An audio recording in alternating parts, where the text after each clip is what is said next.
अध्याय 16 गोला और बारूद।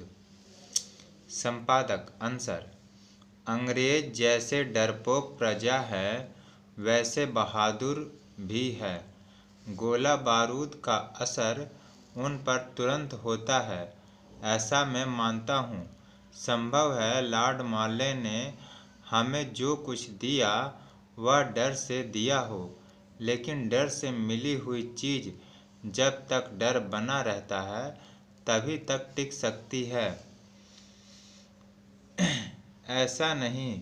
1857 की घोषणा बलवे के अंत में लोगों में शांति कायम रखने के लिए की गई थी।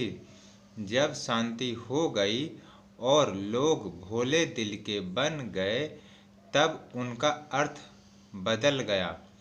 अगर मैं सज़ा के डर से चोरी न करूं तो सज़ा का डर मिट जाने पर चोरी करने की मेरी फिर से इच्छा होगी और मैं चोरी करूंगा।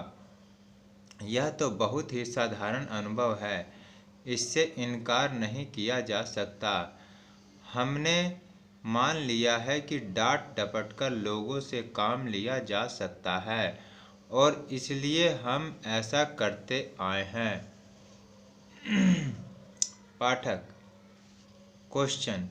आपकी यह बात आपके खिलाफ जाती है, ऐसा आपको नहीं लगता? आपको स्वीकार करना होगा कि अंग्रेजों ने खुद जो कुछ हासिल किया है वह मार काट करके ही हासिल किया है। आप कह चुके हैं कि मार काट से उन्होंने जो कुछ हासिल किया है वह बेकार है। यह मुझे याद है। इसमें मेरी दलील को धक्का नहीं पहुंचा। उन्होंने बेकार चीज़ पाने का सोचा और उसे पाया। मतलब यह कि उन्होंने अपनी मुराद पूरी की। साधन क्या था इसकी चिंता हम क्यों करें? अगर हमारी मुराद अच्छी हो तो क्या उसे हम चाहे जिस साधन से मार काट करके भी पूरा नहीं करेंगे? चोर मेरे घर में घुसे तब क्या मैं साधन पर विचार करूंगा? मेरा धर्म तो उसे किसी भी तरह बाहर निकालने का ही होगा। ऐसा लगता है कि आप यह तो कबूल करते हैं कि हमें सरकार के पास अर्जियां भेजने से कुछ नहीं मिला है और न आगे कभी मिलने वाला है, तो फिर उन्हें मारकर हम क्यों न लें? ज़रूरत हो उतनी मार का डर हम हमेशा बनाए रखेंगे। बच्चा अगर आग में पैर रखे और उसे आग से बचाने के लिए हम उस पर रोक लगाए तो आप भी इसे दोष नहीं मानेंगे। किसी भी तरह हमें अपना काम पूरा कर लेना है। संपादक अंसर। आपने दलील तो अच्छी दी। वह ऐसी है कि बहुतों ने उससे धोखा खाया है। मैं भी ऐसी ही दलील करता था, लेकिन अब मेरी आंखें खुल गई है और मैं अपनी गलती समझ सकता हूँ। आपको वह गलती बताने की कोशिश करूँगा।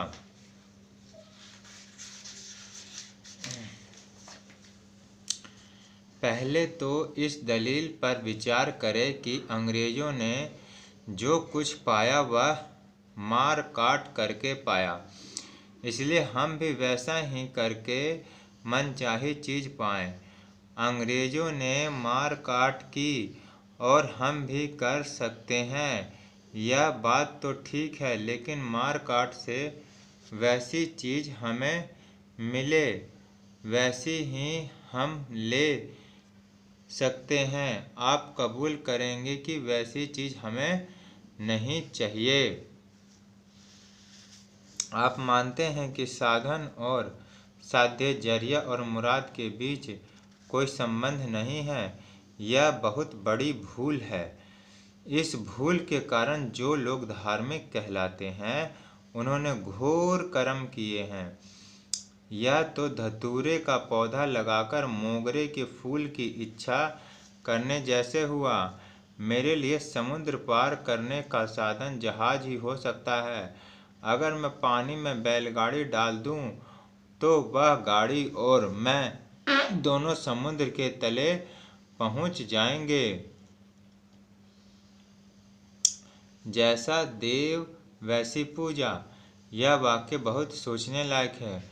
उसका गलत अर्थ करके लोग भुलावे में पड़ गए हैं। साधन बीज और साध्य हासिल करने की चीज पेड़ है, इसलिए जितना संबंध चीज और पेड़ के बीच है उतना ही साधन और साध्य के बीच है। शैतान को भजकर मैं ईश्वर भजन का फल पाऊं, यह कभी हो ही नहीं सकता।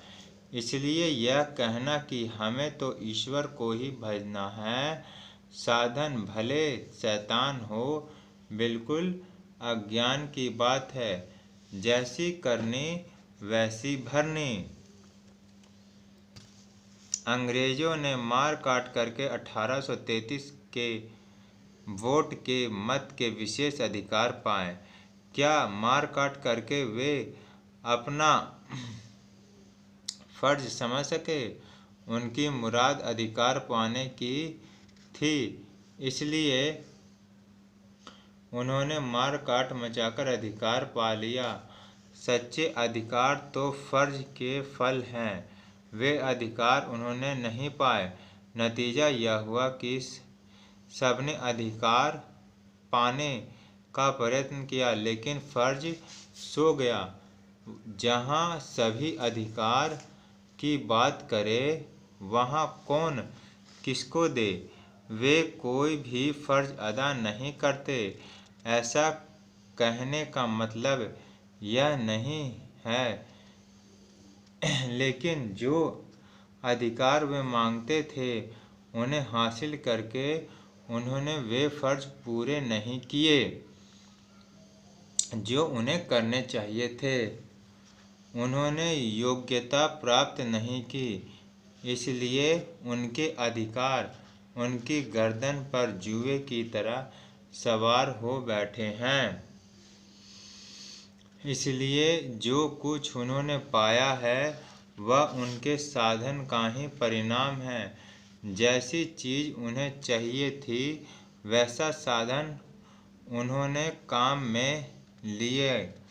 मुझे अगर आपसे आपकी घड़ी छीन लेनी हो तो बेशक आपके साथ मुझे मार पीट करनी होगी, लेकिन अगर मुझे आपकी घड़ी खरीदनी हो तो आपको दाम देने होंगे।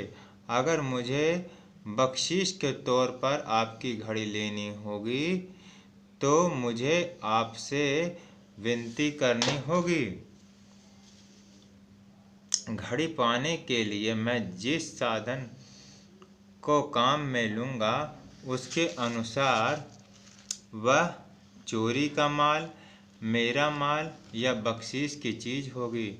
3 साधनों के 3 अलग परिणाम आएंगे।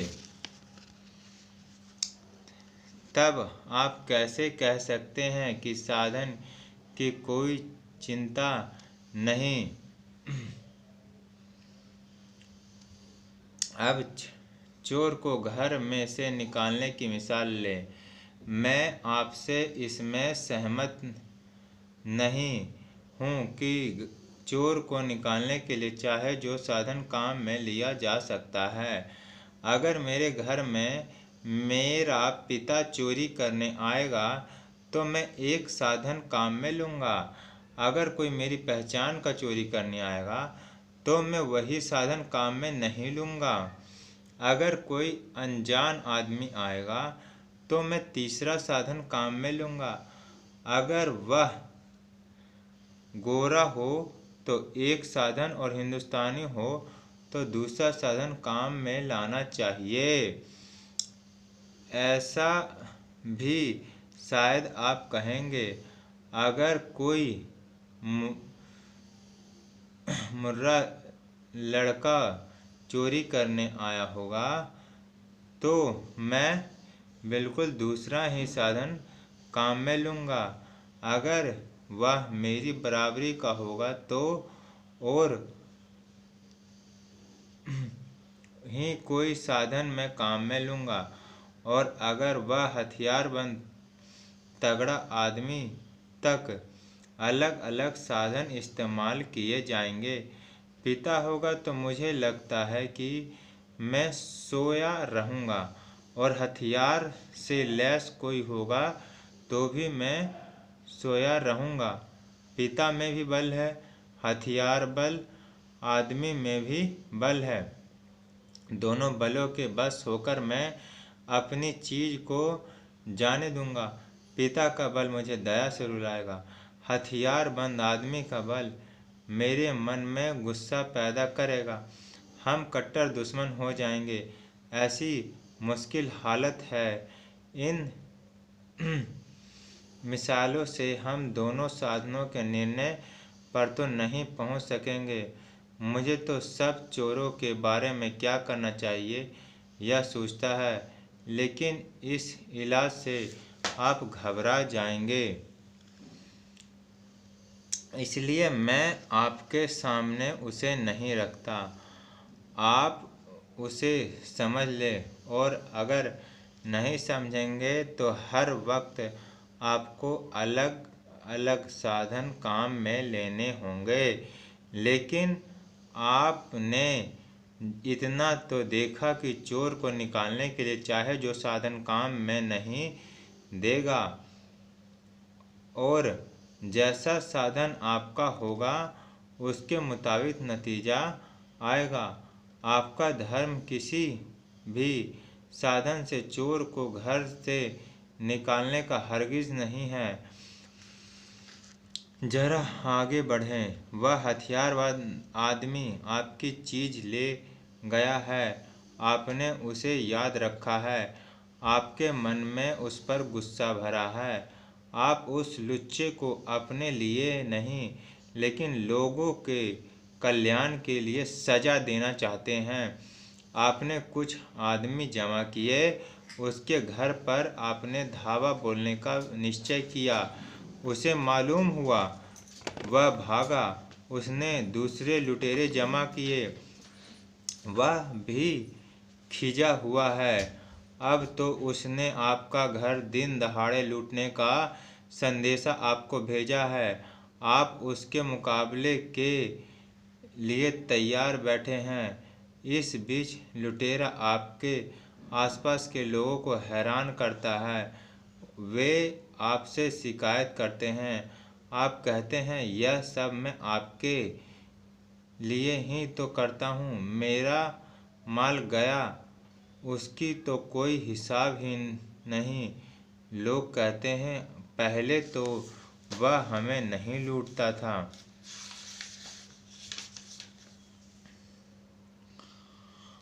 आपने जब से उसके साथ लड़ाई शुरू की है तभी से उसने यह काम शुरू किया है। आप दुनिया में फंस जाते हैं। गरीबों के ऊपर आपको रहम है, उनकी बात सही है। अब क्या किया जाए? क्या लुटेरों को छोड़ दिया जाए? इससे तो आपकी इज्जत चली जाएगी। इज्जत सबको प्यारी होती है। आप गरीबों से कहते हैं कोई फिक्र नहीं, आइए मेरा धन आपका ही है। मैं आपको हथियार देता हूँ, मैं आपको उसका उपयोग सिखाऊंगा। आप उस बदमाश को मारिए, छोड़िए नहीं। यो लड़ाई बढ़ी, लुटेरे बढ़े, लोगों ने खुद होकर मुसीबत मोल ली। चोर से बदला लेने का परिणाम यह आया कि नींद बेचकर जागरण मोल लिया। जहाँ शांति थी वहाँ अशांति पैदा हुई। पहले तो जब मौत आती तभी मरते थे, अब तो सदा ही मरने के दिन आए। लोग हिम्मत हारकर पस्त हिम्मत बने। इसमें मैंने बढ़ा चढ़ाकर कुछ नहीं कहा है। यह आप धीरज से सोचेंगे तो देख सकेंगे। यह एक साधन हुआ। अब दूसरे साधन की जांच करें। चोर को आप अज्ञानी मान लेते हैं। कभी मौका मिलने पर उसे समझाने का आपने सोचा? आप यह भी सोचते हैं कि वह भी हमारे जैसा आदमी है। उसने किस इरादे से चोरी की, यह आपको क्या मालूम? आपके लिए अच्छा रास्ता तो यही है कि जब मौका मिले तब आप उस आदमी के भीतर से चोरी का बीज ही निकाल दें। ऐसा आप सोच रहे हैं। इतने में वे भाई साहब फिर से चोरी करने आते हैं। आप नाराज नहीं होते। आपको उस पर दया आती है। आप सोचते हैं कि यह आदमी रोगी है। आप खिड़की दरवाजे खुले कर देते हैं। आप अपनी सोने की जगह बदल देते हैं। आप अपनी चीज़ें झट ले जाई जा सके इस तरह रख देते हैं। चोर आता है, वह घबराता है। यह सब उसे नया ही मालूम होता है। माल तो वह ले जाता है, लेकिन उसका मन चक्कर में पड़ जाता है। वह गांव में जांच पड़ताल करता है। आपकी दया के बारे में उसको मालूम होता है। वह पछताता है और आपसे माफ़ी मांगता है। आपकी चीज़ें वापस ले आता है। वह चोरी का धंधा छोड़ देता है, आपका सेवक बन जाता है। आप उसे काम धंधे से लगा देते हैं। यह दूसरा साधन है। आप देखते हैं कि अलग अलग साधनों के अलग अलग नतीजे आते हैं। सब चोर ऐसा ही बर्ताव करेंगे। यह सब में आपका सा दयाभाव होगा, ऐसा मैं इससे साबित नहीं करना चाहता, लेकिन यही दिखाना चाहता हूँ कि अच्छे नतीजे लाने के लिए अच्छे ही साधन चाहिए। और अगर सब नहीं तो ज़्यादातर मामलों में हथियार बल से दया बल ज़्यादा ताकतवर साबित होता है। हथियार में हानि है, दया में कभी नहीं। अब अर्जी की बात ले। जिसके पीछे बल नहीं है वह अर्जी निकम्मी है, इसमें कोई शक नहीं है। फिर भी स्वर्गीय न्यायमूर्ति रनाडे कहते हैं कि अर्जी लोगों को तालीम देने का एक साधन है। इसमें लोगों को उनकी स्थिति का मान कराया जा सकता है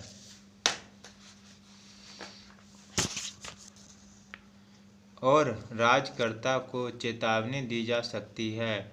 यो सोचे तो अर्जी निकम्मी चीज़ है। बराबरी का आदमी अर्जी करेगा तो वह उसकी नम्रता की निशानी मानी जाएगी। गुलाम अर्जी करेगा तो वह उसकी गुलामी की निशानी मानी जाएगी। जिस अर्जी के पीछे बल है वह बराबरी के आदमी की अर्जी है और वह अपनी मांग अर्जी के रूप में रखता है। यह उसकी खानदानियत को बताता है। अर्जी के पीछे दो तरह के बल होते हैं। अगर आप नहीं देंगे तो हम आपको मारेंगे, यह गोला बारूद का बल है। इसका बुरा नतीजा हम देख चुके। दूसरा बल यह है, अगर आप नहीं देंगे तो हम आपके अर्जदार नहीं रहेंगे। हम अर्जदार होंगे तो आप बादशाह बने रहोगे। हम आपके साथ कोई व्यवहार नहीं रखेंगे। इस बल को चाहे दयाबल कहें, चाहे आत्मबल कहें या सत्याग्रह कहें, यह बल अविनाशी है और इस बल का उपयोग करने वाला अपनी हालत को समझता है।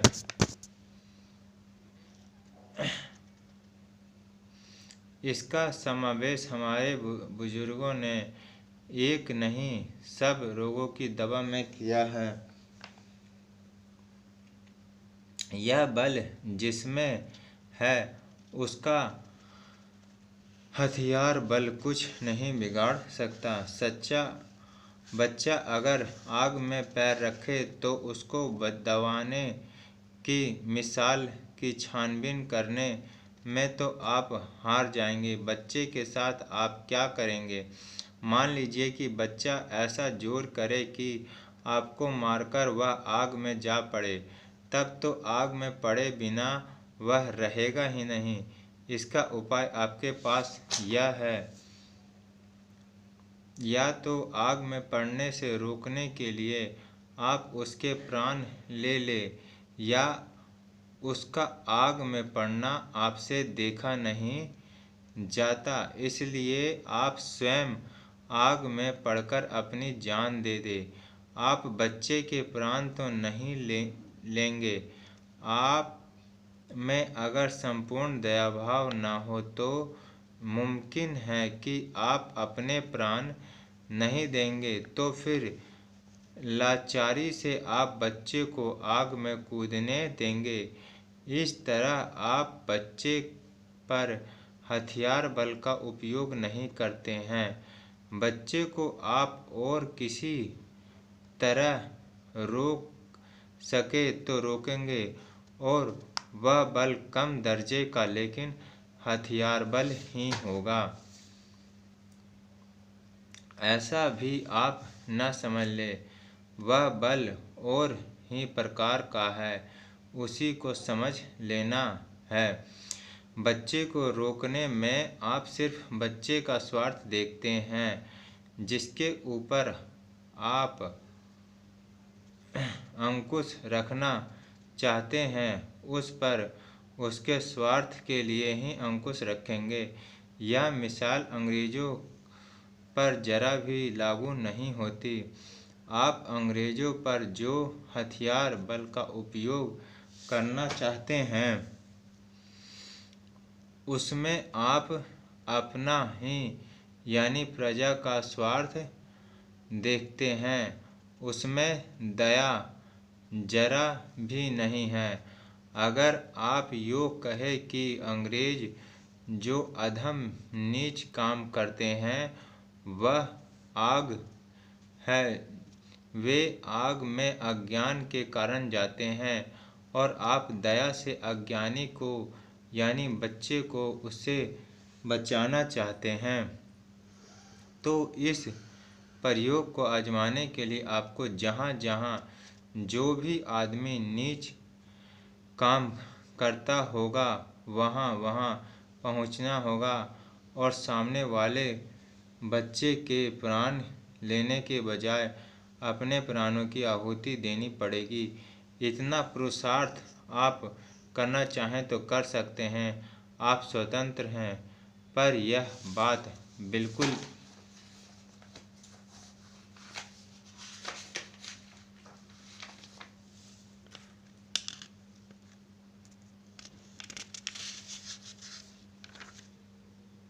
असंभव है।